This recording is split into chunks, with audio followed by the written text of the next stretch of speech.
and across the country on this very auspicious occasion of Ram Navami.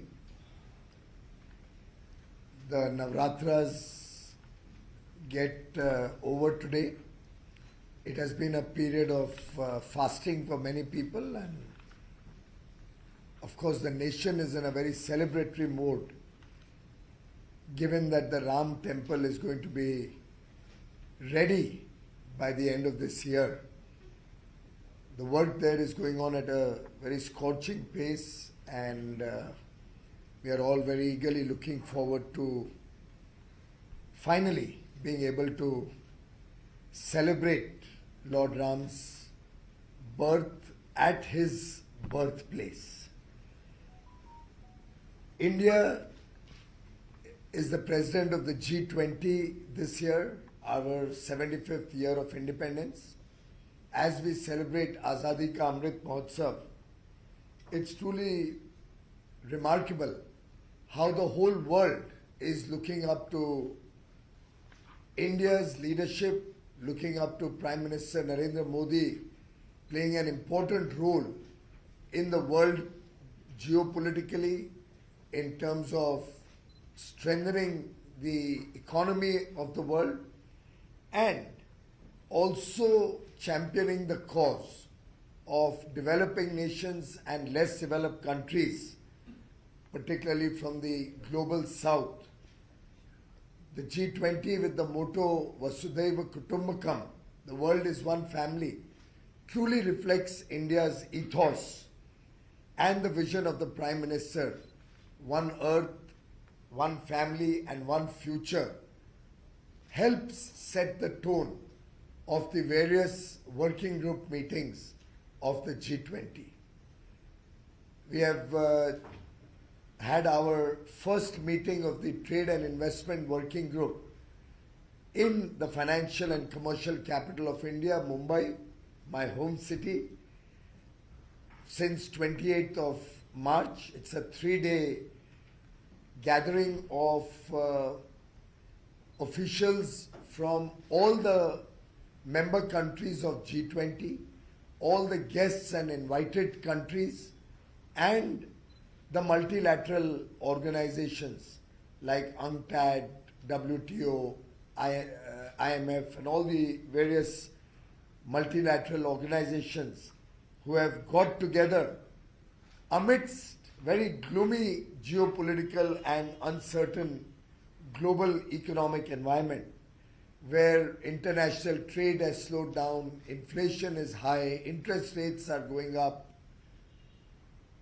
world economies are getting into recession, developed economies particularly are in the throes of high inflation, low growth, job losses.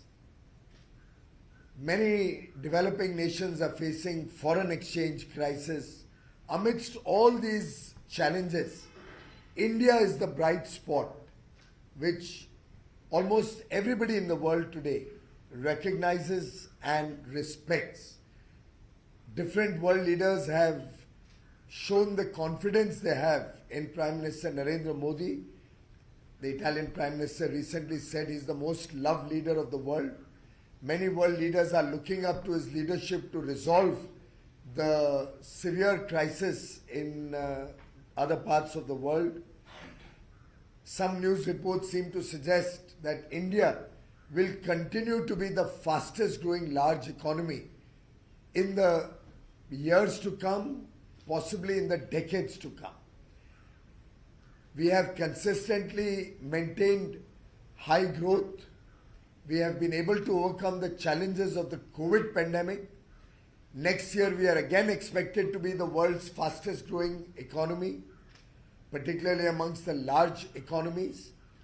And where, on the one hand, countries, developed countries in Europe or in the United States, Canada, are seeing inflation like never before, once in 40 years, once in 30-year inflation, where usually inflation used to be 1.5%, 2%. They are facing 10% and 11% inflation. For such countries, India is a role model in efficient economic management, where we have been able to contain the inflationary pressures. We are just a tad over the Reserve Bank of India denominated band of 2 to 6%, and against the double-digit inflation, which was quite common for many, many years post-independence, right until 2012-13. I think the current streak of 9 years of very reasonable inflation, where over a 9-year period we've seen probably an average of 5% inflation, is clearly the golden era of India in terms of macroeconomic management, strengthening the fundamentals of India's economy, and preparing India to face the challenges before the world. The Trade and Investment Working Group meeting is addressing the challenges on 5 key priority areas. They are focused on trade, they are focused on sustainability, they are looking at areas around resilient supply chains, they are looking at the area of inclusive growth, and they are looking at sustaining growth in the years to come so that we can have more stable economies going forward. We will have 5 meetings. The first is in Mumbai, as I said. Over 100 delegates from all the G20 countries and the 8 invited countries, 10 regional and multilateral organizations have assembled in Mumbai. I'm grateful to the Governor, Shri Ramesh Bais, who joined us yesterday in our welcome that we gave to all the delegates in Mumbai yesterday. On the 28th, we had an international conference on trade finance with 2 panel discussions on the way forward on how trade finance will bridge the gaps that the world faces today. On the 29th, yesterday, trade for growth and prosperity was discussed. Trade and resilient supply chains, global value chains were discussed over 2 sessions. And addressing economic shocks in supply chain, where many supply chains have got disrupted, were discussed with all the member countries. Today on Ram Navami, we are deliberating on integrating MSMEs in the global trade. We are looking at building efficient logistics for trade and leveraging digital public infrastructure, which has been India's pride over the last few years. The way the Honorable Prime Minister has brought digital technologies to the fore to help us in a variety of activities. How Digital India has penetrated the length and breadth of India is certainly giving the pathway for other countries as they engage much more in the digital world. Our digital applications, be it our UPI, the United Payment Interface, which has made fintech truly affordable and very, very low cost, so that India today boasts the highest number of digital financial transactions anywhere in the world, to our effort to democratize and socialize e-commerce through the open network for digital commerce. Whether it is CoWIN app, which helped bring healthcare and our massive 220 crore vaccine program to the common man seamlessly, transparently and efficiently, or it is the confidence with which India has developed 5G technology indigenously in every sphere, serving the people of India, serving the poor of India, serving the middle class of India. We have been able to use technology in a big way, and today we are showcasing our experiences, our learnings and our model of development to the rest of the world. Thank you very much. Thank you, sir. Now we will throw the floor open for questions. So, Shishir, would you like to start?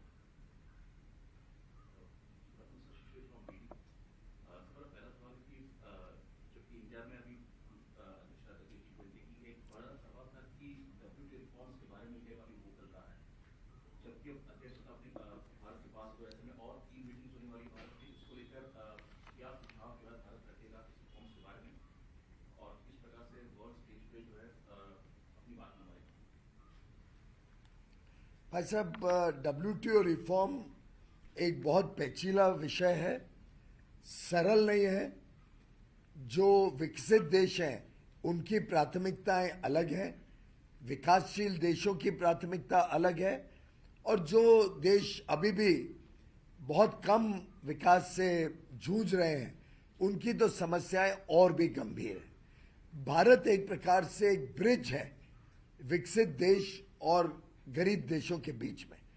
हम विकासशील देश जरूर हैं, पर गत दशक वर्षों में जिस प्रकार से भारत की आवाज बुलंद हुई है दुनिया के पटल पर, जिस प्रकार से प्रधानमंत्री नरेंद्र मोदी जी के नेतृत्व में आज विश्व समझ रहा है कि भारत ही एकमात्र एक ऐसा देश है जो संतुलन लाएगा विश्व की अर्थव्यवस्थाओं में भी, विश्व की विचारधाराओं में भी।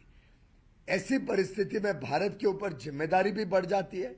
और आपने देखा होगा पिछला जो WTO की मिनिस्टेरियल मीटिंग हुई जिनीवा में, उसमें कहाँ लगभग विकसित देश और विकासशील देशों के बीच में ऐसी दरार खड़ी हो गई थी कि मीटिंग के तीसरे चौथे दिन बुधवार शाम को लगभग सब इकट्ठे हो गए थे कि अब इस मिनिस्टेरियल को विराम देते हैं, एक फेल्ड मिनिस्टेरियल करार करके हम यहाँ से निकलते हैं। तब भारत ने माननीय प्रधानमंत्री नरेंद्र मोदी जी के मार्गदर्शन में प्रस्तावना रखी कि एक और कोशिश की जाए, दोनों पक्ष एक दूसरे की बात सुने, समझे, सहन शक्ति भी दिखाएं और संवेदना भी दिखाएं, एक दूसरे के विषयों के प्रति आधारों के ऊपर चर्चा हो, और उस प्रस्ताव को मंजूरी दी गई। बुधवार शाम से शुरू कर शुक्रवार सुबह तक लगातार बिना विराम दिए चर्चाएं हुई, बड़ी बैठकें हुई, छोटी की बैठकें हुई, लोगों ने अपने विचार विमर्श रखे, जिसमें भारत लगभग एक नेतृत्व देता रहा अलग अलग विषयों पे। और मैं समझता हूं कि 8 एग्रीमेंट उस WTO में होना ये भारत की एक बहुत बड़ी विजय थी। भारत के हर विषय पे हम सफल रहे, भारत के दिखाए हुए रास्ते पे अलग अलग देशों में समन्वय बनाने में सफल रहे, और उससे जो भारत की छवि है पूरे विश्व में और मजबूत हुई है, और भारत के प्रति लोगों का विश्वास बढ़ा है। प्रधानमंत्री मोदी जी के प्रति विश्व का विश्वास और मजबूत हुआ है। अब इन चर्चाओं के माध्यम से भी WTO जो एक बहुत महत्वपूर्ण मल्टीलैटरल ऑर्गेनाइजेशन है, इसमें किस प्रकार से बदलाव भी लाया जाए, लेकिन उसके जो मूल भावना है, जो मूल उसके सिद्धांत है, उसको भी सुरक्षित रखते हुए इस बदलाव को लाने की आवश्यकता है। अलग अलग चीजें जैसे कि अपीलेट मैकेनिज्म बंद पड़ी है, उसको कैसे फिर से चालू किया जाए, कैसे विकासशील देशों की और कम विकसित देशों की समस्याओं के ऊपर विश्व में और संवेदनशील सोच को पहुंचाया जाए, कैसे जो जलवायु परिवर्तन क्लाइमेट चेंज की समस्या है उसमें जो समृद्ध देश हैं उन्होंने अपना योगदान बढ़ाना चाहिए, कैसे टेक्नोलॉजी और डिजिटल दुनिया में कैसे विश्व में सभी को लाभ मिल सके, इन सब महत्वपूर्ण विषयों में G20 के माध्यम से भी हम इस बात को और चर्चा करेंगे। और अगले वर्ष की जो मिनिस्टेरियल होनी है उसमें WTO को और आगे WTO रिफॉर्म को, परिवर्तन को और आगे बढ़ाने में भारत फिर से अहम भूमिका निभाएगा, ऐसा मेरा पक्का विश्वास है। Yeah. सर नमस्कार। नमस्कार, my name is Gaurav from the to-one. Sir, जब हम सस्टेनेबल ग्रोथ की बात करते हैं और रेजिलिएंट जो सप्लाई चेन की बात करते हैं, इसमें सॉल्यूशंस आप बता रहे हैं कि डिस्कस हुए हैं, तो आगे जाकर के उन सॉल्यूशंस का भारत की ओर से इम्प्लीमेंटेशन प्लान क्या रहेगा और किस तरीके से वो फॉलो अप लिया जाएगा, तो उसके बारे में प्लीज। ऐसा है, साधारणतः तो G20 कोई लीगली बाइंडिंग ऑर्गेनाइजेशन नहीं है। ये एक समूह है अलग अलग देशों का जो विचार विमर्श करके आम सहमति बनाता है कि कैसे विश्व को हमने सबने मिलकर आगे बढ़ाना है और विश्व में कैसे समृद्धि 700 करोड़ लोग तक पहुंचे। पर उसके बावजूद ये एक बहुत बड़ी आवाज है, बड़ी पावरफुल आवाज है। 85% विश्व की जो इकोनॉमी अर्थव्यवस्थाएं हैं, वैल्यू है, वो इन देशों के अंदर सम्मिलित है। तो एक बहुत मजबूत आवाज है। भारत का इस वर्ष G20 का प्रेसिडेंसी मिलना, हम प्रधानमंत्री मोदी जी के नेतृत्व में हम प्रेसिडेंट G20 के बने हैं, हम सबके लिए बहुत गर्व की बात है और मैं समझता हूं पूरे देश में इसका उत्साह है। स्वाभाविक रूप से जो चर्चाएं होती हैं उसमें से सभी देश सीखते हैं, समझते हैं और आगे का मार्ग निर्धारित करते हैं, रास्ता बनाते हैं कि कैसे जो जो चर्चाएं हुई हैं उसमें से हम एक दूसरे के साथ मिलके इनको लागू करें। और भारत तो एक ऐसा देश है जिसमें सस्टेनेबिलिटी या एक नेचर के प्रति संवेदना या चिंता आज से नहीं पर हजारों वर्ष से रही है। भारत में तो हम पेड़ और पौधों को भी, चाहे वो हमारे नदियां हो, चाहे वो हमारे पहाड़ हो, हर जीवित अथवा नॉन लिविंग ऑर्गेनिज्म सभी को, living and non living organisms सभी को हम बहुत ज़्यादा इज्जत देते हैं। तो और उसको सुरक्षित रखने में हम सब जुटे रहते हैं। तो बायोडाइवर्सिटी हो, कार्बन का इन्फ्लुएंस कम हो विश्व में, sustainable energy sources, renewable energy sources को और प्राथमिकता मिले। आप जानते हैं कि पेरिस में हमने तय किया था कि भारत ने ऑफर किया था कि हम अपनी पूरी जो एनर्जी कैपेसिटी है, इंस्टॉल कैपेसिटी पावर की, इसको 40% 2030 तक नवीकरणीय ऊर्जा से करेंगे। हमने वो लक्ष्य 2021 में ही कर लिया, 9 वर्ष पहले। और अब प्रधानमंत्री जी ने नया लक्ष्य देश के समक्ष रखा है कि हम 2030 तक 500 गीगावाट नवीकरणीय ऊर्जा भारत में स्थापित करेंगे। ग्रीन हाइड्रोजन हो, उसको अमोनिया में कन्वर्ट करके विश्व व्यापार में, निर्यात में भेजा जाए और भारत एक प्रकार से, अगर मैं कहूं, समस्या नहीं समाधान का एक मार्ग बने। ये मैसेज आज पूरे दुनिया में गया है। We are not the problem, we are part of the solution. And India today is emerging as a responsible global citizen under prime minister Narendra Modi. This is a big change and the world today respects and recognizes that change. Sir, Sandra from PTI, sir. Sir, जिस तरह से सारे industries जो है यहाँ पे investment करने के लिए आ रही है, तो जो लोकल ये है इंडस्ट्रीज है, उसको कैसे फायदा पहुँचेगा? क्योंकि प्रधानमंत्री लोकल को फोकस तो ज़्यादा विजिट करते हैं, तो क्या है कि जिससे लोकल लोगों को जो है ज़्यादा इन्वेस्टमेंट हो सकता है? बहुत स्वाभाविक है कि जैसे जैसे हमारा विश्व व्यापार में एंगेजमेंट बढ़ेगा, हमारा रोल बढ़ेगा, तो भारत के वस्तुओं पे भी विश्व का ध्यान आकर्षित होगा और भारत को निर्यात के भी और मौके मिलेंगे गुड्स एंड सर्विसेज में। आप जानते हैं कि प्रधानमंत्री जी लगभग 2014-15 से लगातार जेड के ऊपर फोकस करते हैं। जेड यानी क्या? Zero effect, zero defect. इससे हम चाहते हैं कि हम ग्रीन प्रोडक्ट्स भारत में बड़े मात्रा में बने और अच्छी गुणवत्ता वाले, अच्छी क्वालिटी के प्रोडक्ट्स भारत में बड़े मात्रा में पैदावार हो या हम सेवाओं में अच्छी गुणवत्ता दुनिया को दें। हमने कोविड काल में भी देखा कि भारत एक ऐसा देश है जिसने अंतर्राष्ट्रीय पटल पर जो भी कमिटमेंट दिए थे या किसी कंपनी ने कोई एक्सपोर्ट ऑफ गुड्स या एक्सपोर्ट ऑफ सर्विसेज की जिम्मेदारी लियो, हमने 100% उन जिम्मेदारियों को पूरा किया, जिसकी वजह से आज, पहले हमें लोग तो फार्मेसी ऑफ द वर्ल्ड कहते ही थे, और कोविड के समय तो वो और मजबूत हो गया, भारत का जो एक एक्रोनिम है फार्मेसी ऑफ द वर्ल्ड, लेकिन एक नया भारत को लेबल मिला कोविड के दिनों में, ट्रस्टेड पार्टनर का। आज पूरा विश्व मानता है कि भारत के उद्योग, भारत के लोगों पे आप विश्वास कर सकते हो, ये विश्वसनीय देश है। ये बहुत बड़ी उपलब्धि है हमारे देशवासियों की भी और हमारे उद्योग जगत से जुड़े हुए सभी लोगों की। और मैं मानता हूं हमारे वेल्थ क्रिएटर्स, हमारी जो इंडस्ट्री है, इसको भारत रिस्पेक्ट करता है। उन सबके लिए नई टेक्नोलॉजीज विश्व भर से आए, भारत में भी इनोवेशन, रिसर्च एंड डेवलपमेंट को प्राथमिकता मिले, विदेश और देश में निवेश और ज्यादा हो, जिसके लिए फॉरेन डायरेक्ट इन्वेस्टमेंट भी आए और भारत की सेविंग्स भी भारत में इंफ्रास्ट्रक्चर डेवलपमेंट, नया उद्योग, नए नौकरी और काम के अवसर देने में निवेश जितना बढ़ेगा उतनी अर्थव्यवस्था भी बढ़ेगी, उतने टैक्सेस भी, रेवेन्यू भी बढ़ेगा। रेवेन्यू बढ़ने से सरकारें जनता की, आम जनता की सेवा भी ज्यादा कर पाएगी। इसको मैं मानता हूं कि अब एक वर्चुअस साइकिल ऑफ ग्रोथ में भारत प्रवेश कर चुका है।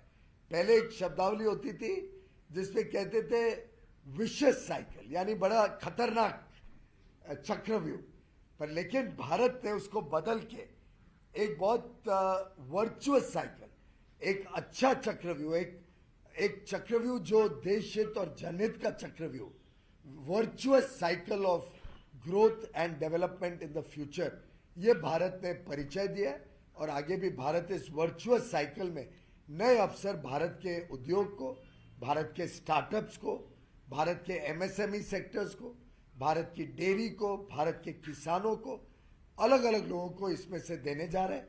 हम नए नए देशों के साथ, खासतौर पे विकसित देशों के साथ फ्री ट्रेड एग्रीमेंट भी कर रहे हैं। इन एफटीएस से हमें बहुत सारे नए बाजार भारत के सेवाओं के लिए और भारत के सामान के लिए खुलेंगे। जीरो ड्यूटी पे जब भारत के वस्त्र क्षेत्र के टेक्सटाइल्स, फुटवेयर, हमारा किसानों का प्रोड्यूस, एग्रीकल्चरल प्रोड्यूस, हमारे डेयरी के प्रोडक्ट्स, हमारे सेरामिक के प्रोडक्ट्स जो साधारणतः मोरबी से आते हैं, हमारे ऑटो कंपोनेंट्स जो हरियाणा, तमिलनाडु, गुजरात, महाराष्ट्र, अलग अलग प्रदेशों से आते हैं। टेक्सटाइल तो देश भर में फैला हुआ है और अब नए 7 पीएम मित्र पार्क से हम टेक्सटाइल सेक्टर को और एक नया बूस्ट देने जा रहे हैं और एक बड़ी छलांग वस्त्र क्षेत्र लेने जा रहे हैं। हमारे हैंडीक्राफ्ट्स, हमारे हैंडलूम्स जो देश के कोने कोने में प्रसिद्ध हैं। मैं समझता हूं आगे आने वाले दिनों में बहुत बड़ी अवसरों की बौछार भारत में आने वाली है और हमारे युवा युवती इसको पूरा अच्छी तरीके से आगे बढ़ाने में सक्षम है, ये मेरा मानना है।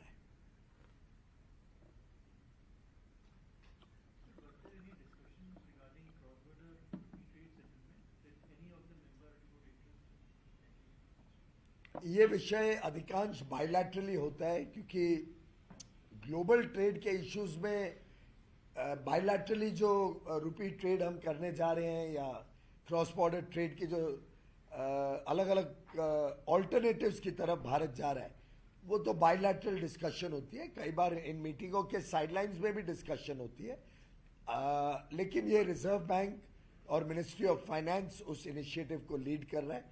कॉमर्स जरूर ट्रेड मिनिस्टर्स को इस चीज में प्रोत्साहन करता है कि वो लोग भी निवेश के लिए और व्यापार के लिए इस दिशा में जाएं।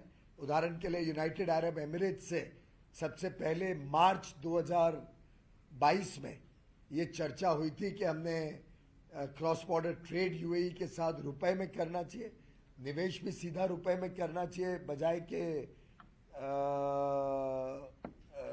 हम रुपए को पहले कोई और करेंसी में कन्वर्ट करें, वो वहां जाके फिर दिरहम में कन्वर्ट हो। तो इतने सारे लेवल्स पे कन्वर्जन करने से जो आमदनी है हमारे निर्यातकों की वो घट जाती है।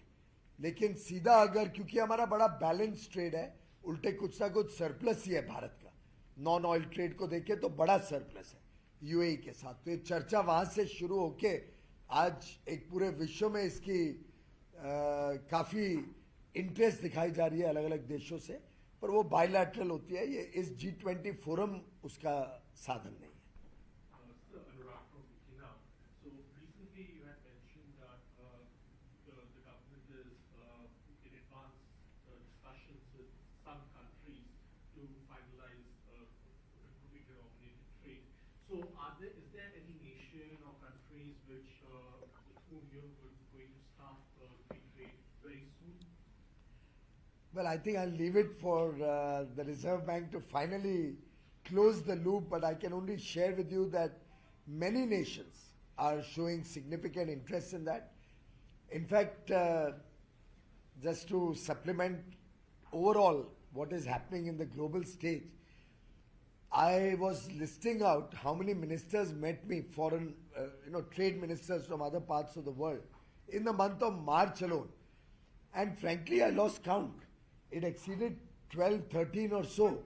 And then somebody in my team would say, but sir, you've forgotten the minister from Norway. I said, oh, wo to yaad nahi aa. Ek aur add karo. Karte karte we are losing track. That is the level of interest. I recently got a message from the 4 EFTA countries, which is Switzerland, Norway, Liechtenstein and Iceland. They, is it Norway? Just check the 4th country. The EFTA, it's a group of countries called EFTA. All 4 ministers wanted to come down to India. We've of course now finalized the dates. But I'm just sharing with you the level of interest that we've had. Look at the number of leaders who have come to India in the last few days. We had the Japanese Prime Minister, we had the German Chancellor, we had the Australian Prime Minister. And ये सिलसिला बहुत तेज गति से आगे बढ़ रहा है. The other day there were Swedish companies, 105 Swedish companies at one time came to India, 105. And the interest that they had in expanding business with India was to be seen, to be believed. They went back completely amazed at what was the turnaround in India in the last few years. So I think this is the best time. If I may repeat what Prime Minister Modi said, yahi samay hai, sahi samay hai. This is the moment for India to grab. This is India's moment, and I am sure the people of India will not let it go by. We'll make use of every opportunity to make India a developed nation in the Amrit Kal, the next 25 years, where rapid strides will be made across sectors, across social, political and economic dimensions. So sir, have the EFTA countries and the 4 countries shown an openness on this matter? Yes, they have indicated, otherwise we weren't even discussing with them. This dialogue has been going on for quite some time. And there's been a series of meetings, in fact, over the last 40 days. And they have assured me that they'll be coming with very attractive proposals in terms of opening up services and a deeper understanding of India's own concerns around our patent laws and the need to protect our domestic industry. Thank you, sir. So, just a small thing about Just introduce yourself. Sir Ashish from PTI. You have recently spoken about more countries India negotiating FTAs with. How are the discussions going on? And specifically, sir, there was a change of guard in the UK. There was a Diwali deadline which we were working with. So, given the recent events, how do you see the prospects for the FTA with the UK, sir? Well, I can assure you that talks are going on very well with the United Kingdom, with Canada, with the EU countries, 27 countries of the EU. We are also in dialogue with Israel. We are also in dialogue with many other countries who want to start discussing the FTA. Only yesterday evening, one of the countries reiterated, who was present in the dinner, reiterated what their minister had told me only 2 weeks back, 3 weeks back, that they want to execute an FTA and they want with India and they want to do it faster than the UAE FTA. which is a record by itself. It's the world's fastest negotiated and finalized FTA. They said we want to beat that record, we want to do it faster. Recently, the Bangladesh Commerce Minister was here. He also reiterated his interest in entering into FTA with India. So I can assure you that there are FTA ministers are coming down in April. So I think the GCC is in dialogue to finalize and launch the negotiation process. While we have agreed to get into an FTA, we are finalizing the launch date and other modalities. So I think there's a lot of excitement. I'm not even mentioning 3-4 countries because I've apologized to them that I don't have the bandwidth to be able to handle any more FTAs. There are officers who do one FTA negotiation in the morning and another in the evening. That's how the work is going at a frenzied pace. Prime Minister Narendra Modi is encouraging us with a lot of guidance and support to these efforts. All my other colleague ministers are actively engaged with us in finalizing what is good for India, what is best for Indian people and Indian industry and Indian farmers and all sections of society, our fishermen, our dairy, our MSMEs, and therefore I believe that times ahead are very positive, very good. However, there was never a deadline. In my 2 years of negotiating FTAs, I can assure you that whoever has ever asked me this question, I've always responded that there's never a deadline. There will be an ambition to try and conclude fast, which is a good ambition to have. It encourages negotiators and discussions to happen at a speedy pace. But that doesn't mean that you can compromise, keeping a deadline in view. So deadlines are never put before any FTA negotiators. It will only make it a compromised negotiation. We allow our negotiators to have extensive stakeholder consultations. We allow our negotiators to do deep dive and crystal gaze into the future. Because FTA is something you have to see what will happen 10 years, 20 years, 30 years into the future. And therefore it's a very complicated process. You have to see the impact of each FTA bilaterally and multilaterally.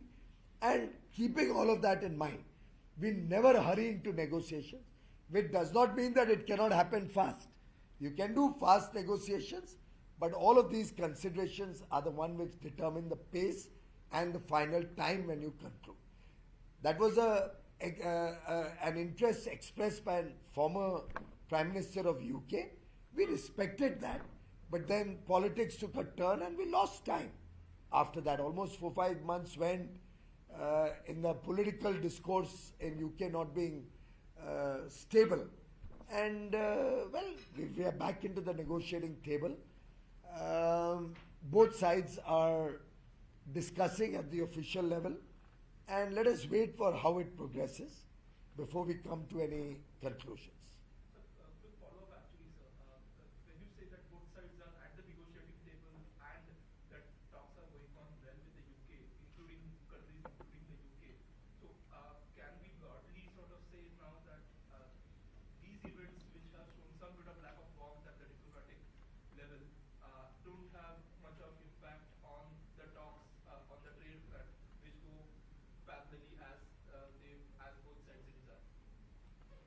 Well, I think trade stands on its own legs, and while we have to recognize and see the overall context of relations, and will certainly be very concerned to make sure that India's respect and the respect for India's territorial integrity, sovereignty and independence of the nation, our principles are never compromised. I think as long as nobody interferes in India's internal affairs, we will allow trade to continue to stand on its own legs. Sir, supplementary question. Are you hopeful of finalizing the FTA deal with the United Kingdom soon? I think there's no follow-up. It's the same question. Yeah.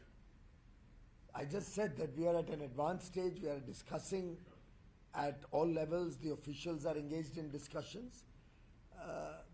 Soon, yes, because soon doesn't have a deadline. But we do believe that doesn't mean that only if you extend a discussion for years and years that you do a smarter job. Very often when you extend it for far too long, you lose track of what happened in the beginning. If you recall, India had decided not to join the Regional Comprehensive Economic Partnership, RCEP, which was started somewhere in 2011, I think. In fact, India was never a part of it. The former Congress government threw the Indian industry under the bus by including India into the RCEP negotiations. If I may jog your memory a little bit, RCEP was between which countries? It was China, Korea, Japan, Australia, New Zealand, and the 10 ASEAN nations. So total of 15. India unnecessarily entered into it as the 16th nation thanks to a decision taken by the Congress-led UPA in 2012 without really assessing the real on-the-ground picture. We were at that stage already having an FTA with the 10 ASEAN countries. We had an FTA with Korea. We had an FTA with Japan. 12 done. With Australia, we were at an advanced stage of negotiation at that time. We could have easily concluded. Look, we concluded in negotiating barely for 70, 80 days, we concluded the whole FTA. They could have put in that effort and concluded it. With New Zealand, our total trade is only $300 million bilaterally. So what was RCEP? It was a free trade agreement with China. And when I got into stakeholder consultations, many of which happened in this very room where we are sitting, for hours at end, I would meet with different stakeholders from different sections: MSME, automobile, fisheries, dairy, auto components, electrical industry, chemical industry, pharmaceutical industry, you name the industry. With whoever I discussed, everybody was opposed to it. I don't know where we were getting into that RCEP and what we were gaining when the entire country was against that discussion. I don't know with what thinking the previous government had entered into this negotiation. I am grateful to the Honorable Prime Minister who heard the voice of India. And we all know that he is always very, very much in tune with the people's aspirations and people's needs. He heard Indian voice. He heard the voice of India's farmers, India's dairy, India's MSME, the various sectors of business and industry, and took the bold decision not to join RCEP. Not an easy decision at that stage, since India, through a formal process, had in 2012 joined the RCEP negotiation. But since the original founding principles on which it was supposed to have been entered in 2011, we were not finding visibility of that in the final agreement. India chose not to do RCEP. So India is a sovereign nation that makes its own independent decisions based on a variety of factors, some of which could also be beyond trade. Just a small question, sir, if you are okay answering that. You're also the leader in the Rajya Sabha. You have also handled various portfolios at the center, including finance. You know the importance of something as critical as finance bill and discussions over it. We have seen such important documents passing stands in discussions actually in the House. And Rajya Sabha might also take it, definitely. We have a deadline, of course, of 31st March looming over us. So, isn't it the government's responsibility to run the House for one? And second, when we see government itself protesting and sort of creating these sort of scenes, does it help the overall democratic process? Sir, first of all, you need not worry asking me any question. I am not like some of the political leaders who will cast aspersions on your integrity or who will label you as a journalist who has been planted by the opposition. Every journalist has a right to ask every question, and this is not a scripted press conference that only certain questions will be answered, and anybody who goes out of the scripted question will be alleged to be an agent of the other party. So you are most welcome to ask that question. You need not be hesitant or say that if I am okay to answer, I'll answer every question. The Parliament has passed the finance bill. Both houses have cleared it, and therefore the 31st March deadline is well respected. Unlike other parts of the world where governments come to a standstill with budget not getting passed, India has a very robust tradition, and the budget is passed. From 1st April, spending will happen. All government officials will get their salary, and all government projects will continue as usual. It is very unfortunate that a forum which is meant for dialogue, debate, discussion to resolve the problems of the country is being used to cast absolutely baseless, wild and unfounded allegations against the government based on maybe external forces, possibly under the influence of people who are inimical to India's growth and India's rapid economic progress and increasing geopolitical relevance. And therefore, when certain persons in high positions go outside the country and speak ill about our beloved nation, when certain persons go outside the country and cast aspersions on the Indian Parliament, the temple of democracy, especially when India is the mother of democracies in the world, when they cast aspersions on our judiciary, on our election commission, or every independent institution and constitutional body in India, and in an indirect fashion try to suggest that Indian democracy is at threat, and suggest to the foreign nations that they have to protect India and Indian democracy for their own good. Such kind of wild, baseless and absolutely, I would say, unfortunate and deplorable behavior and comments cannot be pardoned by anybody. The whole country is extremely disturbed, extremely unhappy about what was said on foreign soil by certain leaders, and we very strongly believe that such leaders should apologize to the nation, apologize to the Parliament, apologize to the presiding officers in both houses who they have insulted on foreign soil. Sometimes in life, propriety, self-respect and the nation's interest overrides everything else. And this is one such occasion where we cannot allow the nation's independence, our sovereignty, our respect to be tarnished by any individual, especially on foreign soil. Any more questions? Thank you. Could I offer you a cup of tea? Are you fasting? No, I'm not Will fasting. come with tea. I'll have an informal chat with them. Yeah, If you're serving everybody tea, then I'll have it. Thank you, beta. Thank you. Join me for a cup of tea. क्या बात है? एकदम genuinely G20 press conference.